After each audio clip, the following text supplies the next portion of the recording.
सावन की रिमझिम बूंदों में शिव का वास है। हर हर महादेव का गूंजता शोर आसपास है। भोलेनाथ का आशीर्वाद हो सब पर हर पल। सावन का महीना सभी को लगे खुशहाल और खास है। आपका दिन शुभ और मंगलमय हो। भगवान भोलेनाथ का आशीर्वाद आप और आपके परिवार पे बना रहे। आज हम श्रावण मास महात्म्य 13वें अध्याय का श्रवण करेंगे।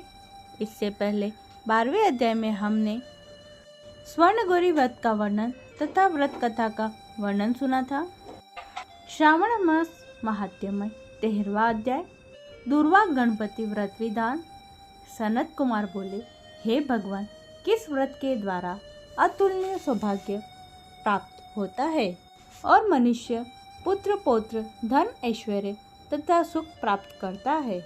हे महादेव, व्रतों में उत्तम उस व्रत को आप मुझे बताइए।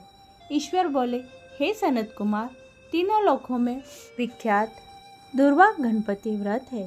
सर्वप्रथम भगवती पार्वती ने श्रद्धा के साथ इस व्रत को किया था। हे मुनि सत्तम, इसी प्रकार पूर्व में सरस्वती, महेंद्र, विष्णु, कुबेर, अन्य देवता, मुनिजन, गंधर्व, किन्नर, इन सभी ने भी इस व्रत को किया था। श्रावण मास की शुक्ल पक्ष की शुद्ध एवं महापुण्यदायिनी चतुर्थी तिथि को इस व्रत को करना चाहिए, क्योंकि उसी दिन सभी पाप समूह का नाश हो जाएगा।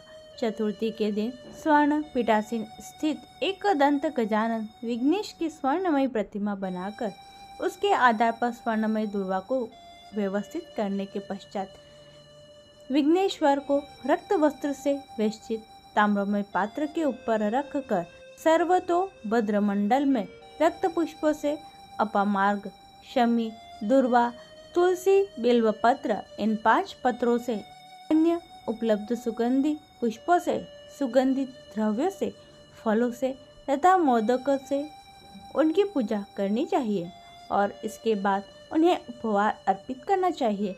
इस प्रकार अनेक उपचारों से भी गिरिजा पुत्र विघ्नेश की पूजा करनी चाहिए। इस प्रकार इस प्रतिमा में विघ्नेश का आह्वान करता हूँ। हे कृपानिधि पधारे।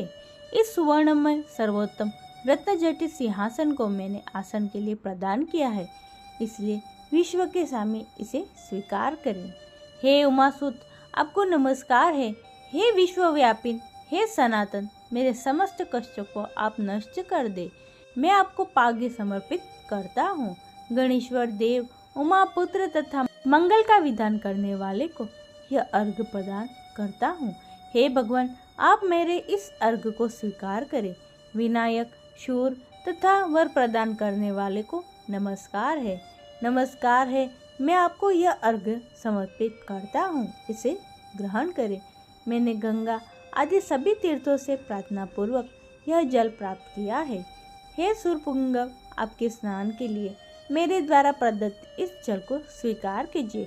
सिंदूर से चित्रित कुमकुम से रंगा हुआ यह वस्त्र युग्म आपको दे दिया गया है, आप इसे ग्रहण करें।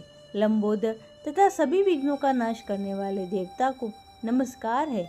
उमा के शरीर के मल से आविर्भूत है गणेश जी, आप इस चंदन को स्वीकार करें। हे सूर्यश्रेष्ठ, मैंने भक्ति के साथ आपको रक्त चंदन से मिश्रित अक्षत अर्पण किया है। हे सूर्यसत्तम, आप इसे स्वीकार करें। मैं चंपा के पुष्पों, केतकी के पत्रों तथा जपाकुसुम के पुष्पों से गौरीपुत्र की पूजा करता हूँ। आप मेरे ऊपर प्रसन्न हो। सभी लोगों का अनुग्रह करने तथा दानवों का वध करने के लिए स्कंद गुरु के रूप में अवतार ग्रहण करने वाले आप प्रसन्नता पूर्वक यह धूप लीजिए।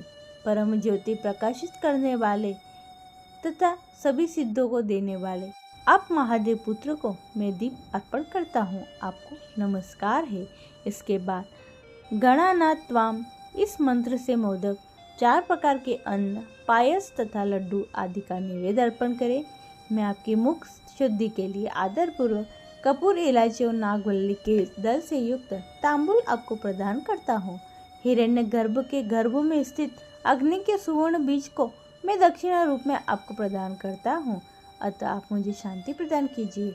हे गणेश्वर, हे गणाध्यक्ष, हे गौरीपुत्र, हे गजानन, हे इबानंद, आपकी कृपा से मेरा व्रत पूर्ण हो। इस प्रकार अपने सामर्थ्य के अनुसार विघ्नेश का विधिवत पूजन करके उपस्वर निवेदित सामग्री सहित गणाध्यक्ष को आचार्य के लिए अर्पण कर देना चाहिए। उनसे प्रार्थना करें, हे भगवान, हे ब्राह्मण, दक्षिणा सहित गणराज की मूर्ति को आप ग्रहण कीजिए। आपके वचन से मेरा यह व्रत पूर्णता को प्राप्त हो। जो मनुष्य 5 वर्ष तक इस प्रकार उद्यापन करता है वह मनवांछित मनोरथों को प्राप्त करता है और देहांत के बाद शिवलोक को जाता है, अथवा 3 वर्ष तक जो इस व्रत को करता है वह सारी सिद्धियां प्राप्त करता है। जो व्यक्ति उद्यापन के बिना इस उत्तम व्रत को करता है, विधि के अनुसार भी उसका जो कुछ किया हुआ होता है वह सब निष्फल हो जाता है। अब उद्यापन विधि बताई जाती है। उद्यापन विधि। उद्यापन के लिए प्रातःकाल तिलों से स्नान करें।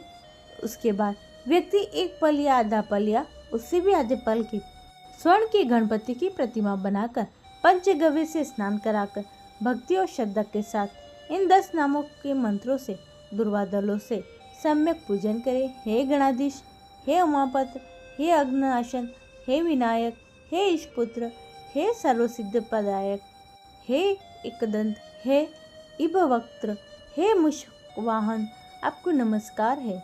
आप कुमार गुरु को नमस्कार है। इन नाम पदों से पृथक पृथक पूजन करें। पहले दिन अधिवासन करके प्रातःकाल ग्रह होम करके दुर्वादलों तथा मोदक से होम करना चाहिए।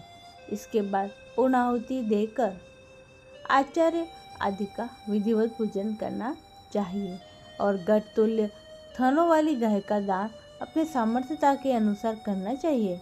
यह बस इस प्रकार व्रत करने पर मनुष्य सभी मनोरथों को प्राप्त कर लेता है।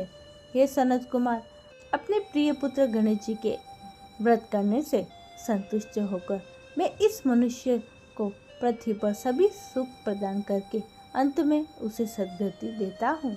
जैसे दुर्वा अपनी शाखा प्रशाखाओं के द्वारा वृद्धि को प्राप्त होती है, उसी प्रकार उस मनुष्य के पुत्र पुत्र आदि संतति निरंतर बढ़ती जाती है।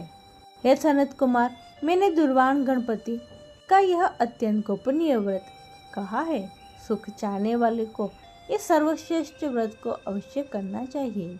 इस प्रकार श्री स्कंद पुराण के अंतर्गत ईश्वर सनत कुमार संवाद में श्रावण मास महात्म्य में दुर्वा गणपति व्रत कथा नामक 13वां अध्याय पूरा हुआ। बोलिए उमापति महादेव की जय। ये था आज का 13वां अध्याय। आशा करती हूँ आपको अच्छा लगा होगा। इसे लाइक करें, चैनल को सब्सक्राइब कर लीजिए और कमेंट में ओम नमः शिवाय लिखना ना भूलें। सभी भक्तों को राधे राधे, हर हर महादेव।